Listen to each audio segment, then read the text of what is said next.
Di video kali ini saya akan memberikan contoh bagaimana teman-teman menggunakan Scilab khususnya untuk menginputkan string atau karakter ya, tipe data yang dia berupa string atau karakter. Misalkan mau menginputkan beberapa data-data seperti nama, jenis kelamin, jurusan, kemudian usia, dan seterusnya yang sifatnya dia adalah string atau karakter. Jadi bukan berbasis bilangan real ataupun matriks. Di sini dia adalah suatu karakter atau string. Yang pertama, bisa teman-teman bekerja langsung di Scilab Console, misalkan ya, M adalah misalkan mahasiswa.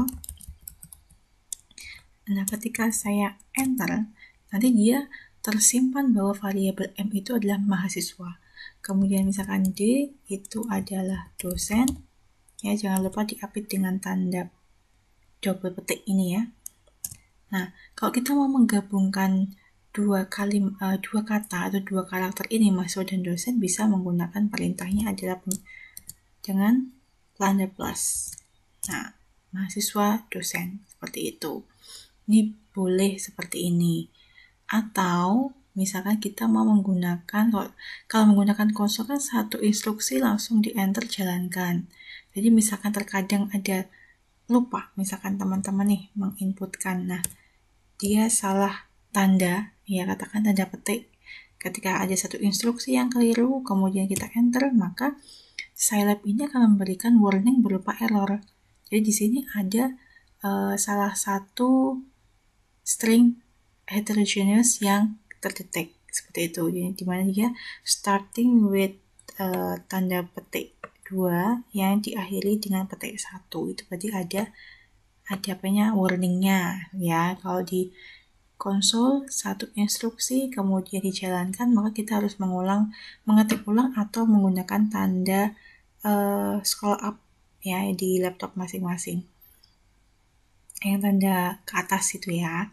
Nah, kita mau bekerja menggunakan Synode, misalkan mengakses dengan pilihan application Synode atau juga mengeklik launch Synode. Nah, di sini kebetulan saya sudah ada Synode yang aktif ya, dimana di sini itu fungsinya adalah saya membuat program dimana dia adalah suatu program untuk menginputkan identitas seseorang mahasiswa berupa nama, alamat, dan juga jurusan. Nah, yang pertama ketika kita mau membuat suatu program, tentu kita perlu mendeklarasikan beberapa variabel-variabel. Yang pertama juga adalah judulnya dulu. Misalkan teman-teman menggunakan perintah display ya, judulnya adalah, misal ini cuma contoh, boleh dengan judul yang lainnya, program contoh string. Nah, misal seperti ini. Nah, kemudian saya mau menginputkan nama, alamat, dan juga jurusan. Ketiga variabel ini, variabel pertama adalah N untuk nama, alamat untuk alamat. Misalkan dia mau bukan alamat, katakanlah variabelnya al, berarti juga harus digantikan seperti ini. Alamat adalah input alamat Anda. Nah, untuk menginputkan perintah ya, kita mau menginstruksikan Scilab menginputkan suatu elemen atau suatu kata yang sifatnya baik itu bilangan ataupun karakter. Nah, ini khusus untuk yang karakter, misalkan N adalah variabel nama, dengan cara input tanda kurung ya, kurung seperti biasa, diapit dan satu petik untuk statement atau kalimatnya. Nama Anda. Jadi nanti ketika kita menjalankan di Scilab konsolnya akan muncul kata nama Anda. Nah, di sini diiringi oleh tanda petik S petik. Maksudnya apa? Yang kita inputkan nanti tipenya adalah string atau karakter. Lanjut ya, baris ketiga untuk alamat, baris keempat untuk jurusan, sama perintahnya, tinggal nanti kalimatnya silahkan dibuat sendiri. Kemudian kita mau menampilkan hasil. Di sini menampilkan hasil atau outputnya itu menggunakan perintah display juga, sama seperti judul, tapi di sini kita mau menginputkan display. Yang pertama adalah untuk nama, karena ini nanti tujuannya menggabungkan suatu kalimat ini nama dan memanggil. Yang ini kan masih ada tanda kosong ya, di sini ada spasinya. Itu memanggil si N yang kita inputkan di baris kedua, maka kita gabungkan menggunakan tanda kurung siku.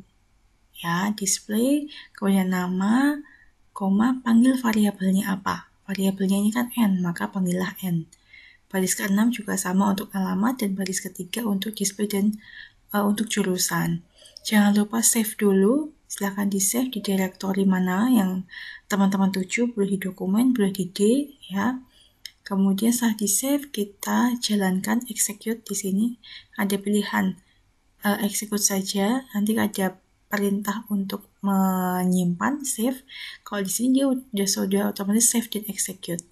Misalkan saya kembali ke konsol, nama saya ya, jadi saya inputkan Ariska, kemudian alamat misalkan di Semarang, kemudian jurusan yang dipilih adalah matematika.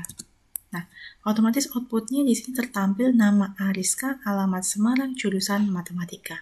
Ini adalah salah satu contoh menginputkan tipe data yang berupa karakter atau string. Bisa diperhatikan ya. Nah, silahkan teman-teman juga praktikkan langsung di komputer masing-masing, di laptop masing-masing yang sudah berhasil menginstal Scilab-nya. Gitu untuk contoh yang pertama. Nanti untuk contoh yang kedua bisa teman-teman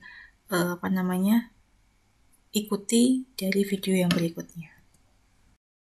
Contoh yang kedua di sini kita akan mempraktekkan bagaimana menghitung luas dan keliling trapesium.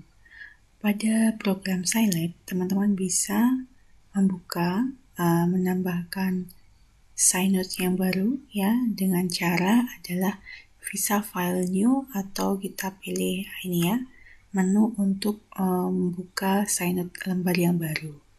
Nah, di baris pertama kita ketikkan di sini adalah untuk judul program, di mana dia adalah perintahnya untuk menuliskan judulnya adalah DISP, itu fungsinya untuk menampilkan kalimat atau karakter yang kita inputkan di sini diapit dengan tanda petik 1. Oke, ini program menghitung luas dan keliling trapesium. Yang berikutnya, baris berikutnya adalah kita mau memberikan inputan atau masukan, yaitu ada 4 variabel, yaitu masukan tinggi, masukan sisi panjang, masukan sisi pendek, dan juga sisi miring dari trapesium.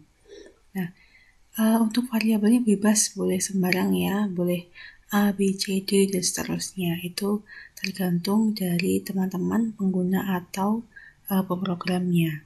Kemudian untuk proses, di sini meliputi dua proses, yaitu untuk menghitung luas dan menghitung keliling. Nah, kita inputkan sesuai dengan formulanya.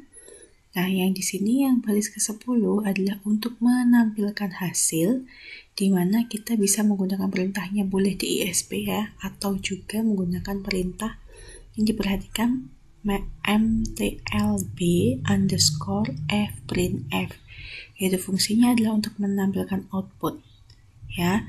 Yang mana coba diperhatikan di sini.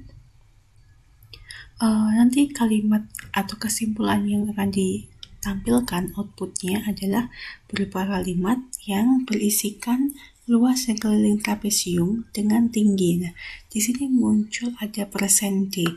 Apa itu persenti? Persenti itu fungsinya adalah untuk mendefinisikan bahwa output yang ditampilkan berupa bilangan bulat, ya. Kemudian ini nanti secara urutan tinggi, kemudian sisi panjang, sisi pendek, kemudian sisi miring, berturut-turut adalah /n, itu adalah pindah baris. Kemudian %f adalah menunjukkan dia suatu bilangan real. Ya, nah ini jangan lupa ditutup dengan tanda petik lagi karena dia ada suatu output yang akan ditampilkan. Nah, untuk memanggil hasilnya, sesuaikan dengan variabel yang dipanggil. Urutannya ini kan awalnya T. Di sini penggantinya A. Kemudian B, kita panggil variabel sesuai dengan urutannya, maka T, A, B, sisi miring, L, dan K. Jangan lupa untuk disimpan, kemudian kita jalankan execute untuk programnya. Nah, perhatikan di sini untuk outputnya muncul di Scilab console, masukkan tinggi trapesium, misalkan 6, boleh sembarang ya, sisi panjangnya misal 8, sisi pendeknya 5, sisi miringnya misalkan adalah 7. Maka luas keliling trapesium dengan tinggi 6, sisi panjangnya 8, kemudian sisi pendeknya 5, dan sisi miringnya adalah 7. Maka luasnya adalah 39 dan kelilingnya 27 satuan panjang. Nah, berikut adalah contoh program untuk menghitung luas dan keliling trapesium sesuai dengan inputan dan cara pemanggilan hasilnya.